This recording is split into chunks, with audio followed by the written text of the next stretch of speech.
مرحبا بكم في عجائب العالم. نأخذكم اليوم إلى أرض غنية بالتاريخ والفنون والنكهات، لاتسيو. وهي المنطقة التي تحتضن عظمة روما، المدينة الخالدة، ومجموعة متنوعة من الأماكن الفريدة التي تبهر كل من يزورها. سنكتشف معاً المعالم الأثرية الأيقونية والجمال الطبيعي والنكهات الفريدة التي تقدمها هذه المنطقة. لنبدأ من روما، القلب النابض لمدينة لاتسيو. أولاً، الكولوسيوم، رمز المدينة ومجد روما القديمة. كان يعرف في الأصل باسم مدرج فيلافيان، وهو أكبر مدرج روماني في العالم، والذي كان يستخدم في العصور القديمة لعروض المصارعة وغيرها من الأحداث العامة. ثم نستمر نحو المنتديات الإمبراطورية، وهي مسيرة تعود بنا إلى 2000 عام، فهي تشكل سلسلة من 5 ساحات ضخمة تم بناؤها على مدار قرن ونصف، بين 46 قبل الميلاد و113 سنة ميلادية، من قبل يوليوس قيصر والأباطرة أغسطس وفسباسيان ونيرفا وتراجان، للاحتفال بقوتهم وعظمة روما. وأخيراً نصل إلى البنثيون، وهو معبد مخصص لجميع الآلهة الرومانية، من اليونانية بان وتعني جميع، وثيوي وتعني آلهة. مثال استثنائي للهندسة المعمارية الكلاسيكية بقبة. من الأماكن التي يجب زيارتها كنيسة القديس بطرس، وهي تحفة من عصر النهضة ومركز روحي للكاثوليكية. هنا يمكننا الإعجاب بأعمال استثنائية مثل تمثال بييتا لمايكل أنجلو، والقبة المهيبة التي صممها برامانتي ومايكل أنجلو وبرنيني، والتي توفر إطلالة خلابة على روما.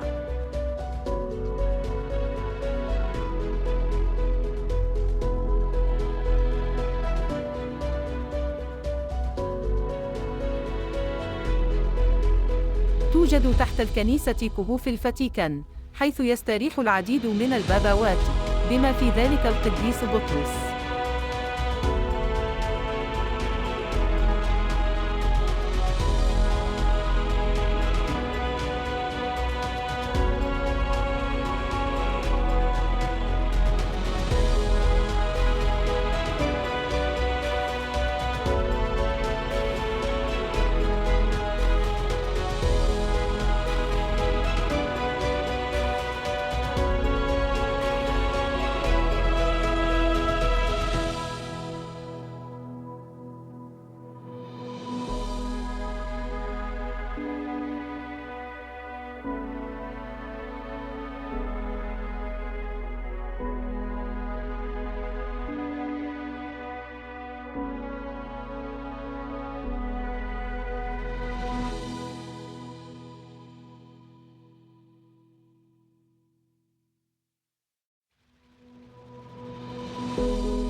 الآن دعنا ننتقل إلى نافورة تريفي، أحد الرموز الرومانسية في روما.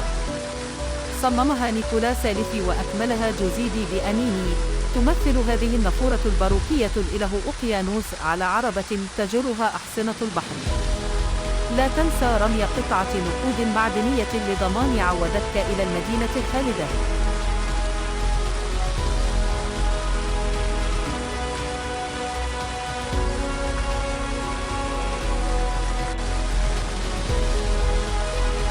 يطل مذبح الوطن الأمي، أو فيتوريانو، على ساحة فينيسيا، ويمثل تحية مهيبة للوحدة الإيطالية. تم بناؤه تكريماً لفيتوريو إيمانويل الثاني، ويضم الجندي المجهول، ويوفر إطلالات مذهلة من شرفته البانورامية.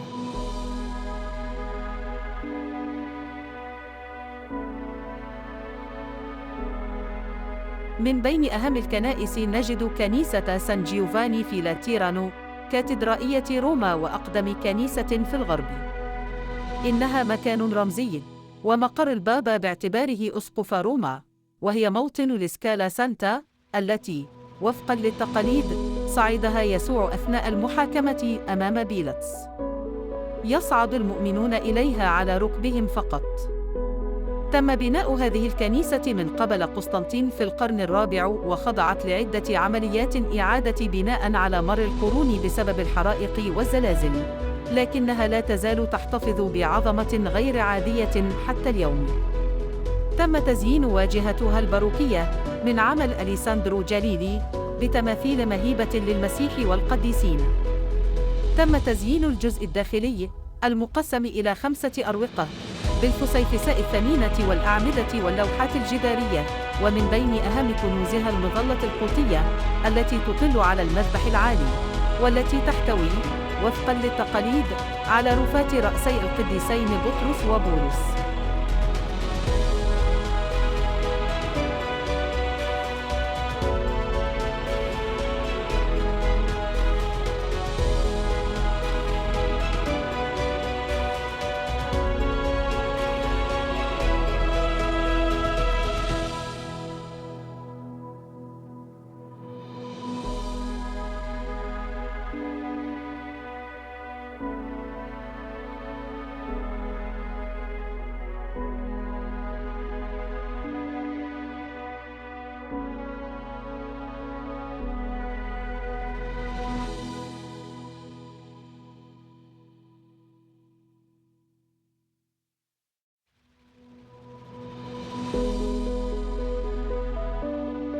من الجواهر الأخرى كنيسة سانتا ماريا ماجوري التي تجمع بين الطراز المسيحي المبكر والعصر الوسيط وعصر النهضة والباروك. تشتهر بفسيفسائها الذهبية وسقفها المغطى بالذهب من الأمريكتين، وهي واحدة من الكنائس البابوية الأربع في روما.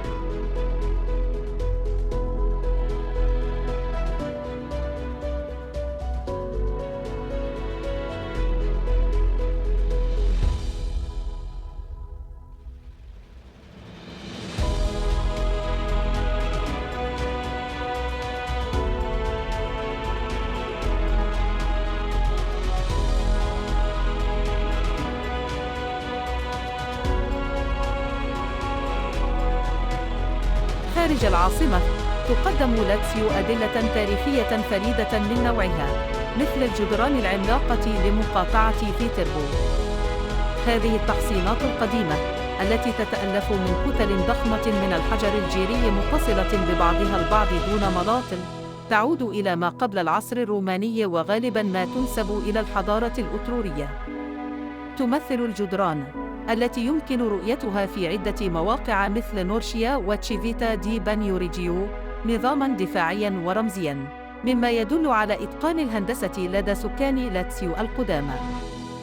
لا تروي هذه المواقع أصول الحضارة الأترورية فحسب، بل إنها توفر أيضاً مناظر خلابة. المطبخ في لاتسيو هو تجربة فريدة من نوعها.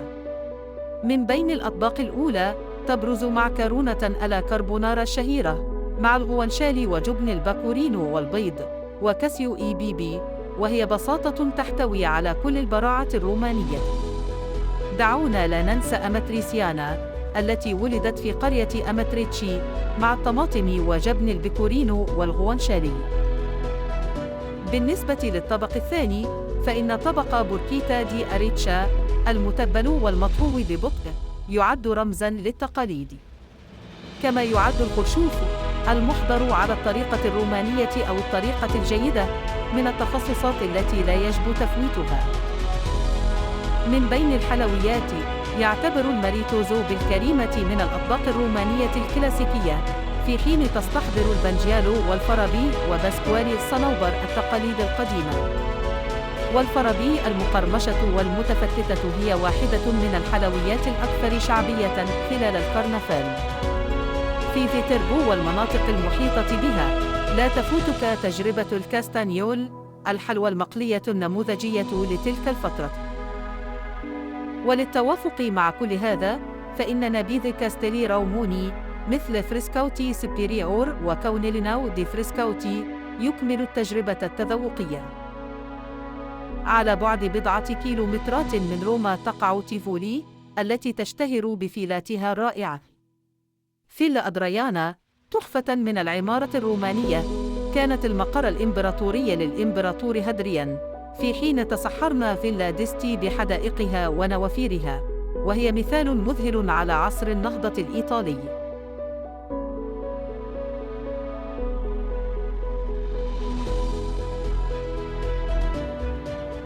بالنسبة لعشاق الطبيعة، تعد قلعة روماني وجهة مثالية.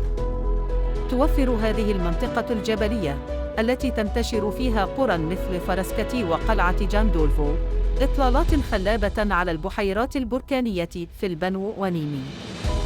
كما تعد قلعة جاندولفو موطناً للمقر الصيفي للباباوات وحدائقها الجميلة.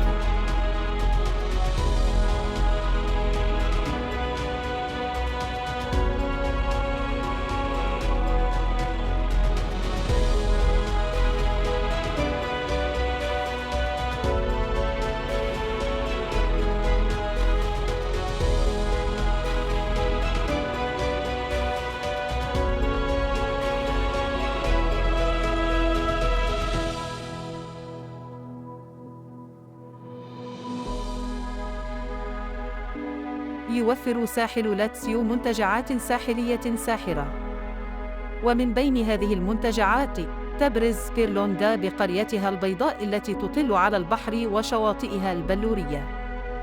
وعلى مقربة منها تقدم جيتا مع سانتشوريو ديلي مونتاكنس باوتشكات إطلالات خلابة.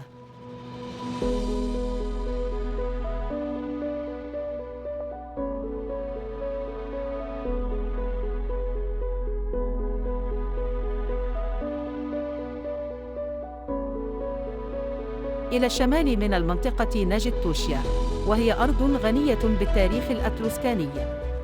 تتميز فيتربو، مدينة الباباوات، بمركز تاريخي من العصور الوسطى محفوظ بشكل مثالي.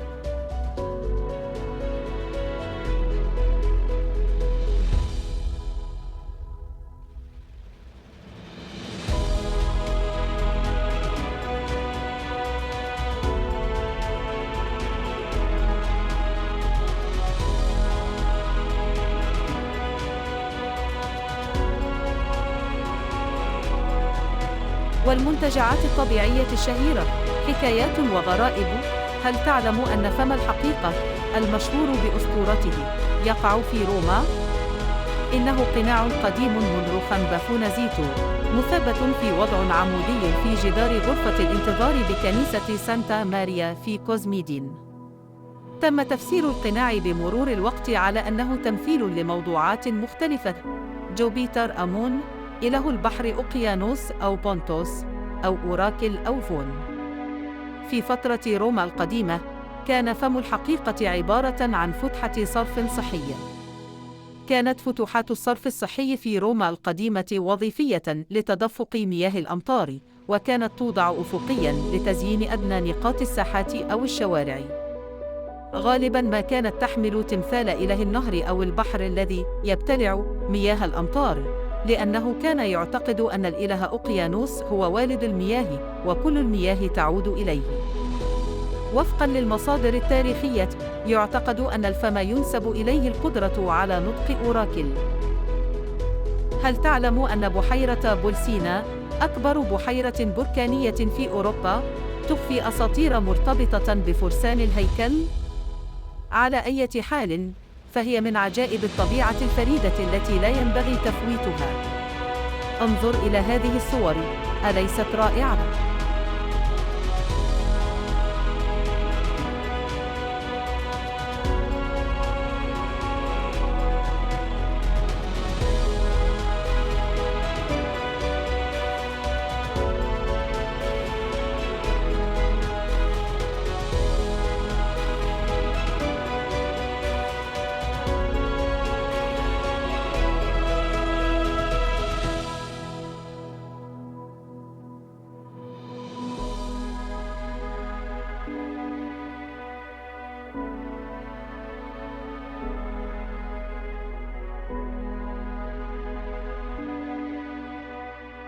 لاتسيو منطقة ذات ألف وجه، حيث يلتقي التاريخ بالجمال الطبيعي ويحكي كل ركن فيها قصة.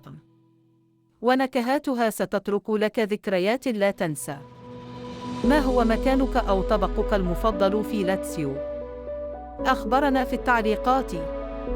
ولا تنسى الاشتراك في القناة وتفعيل الجرس حتى لا تفوتك الرحلات القادمة بين عجائب الدنيا. إلى المغامرة القادمة.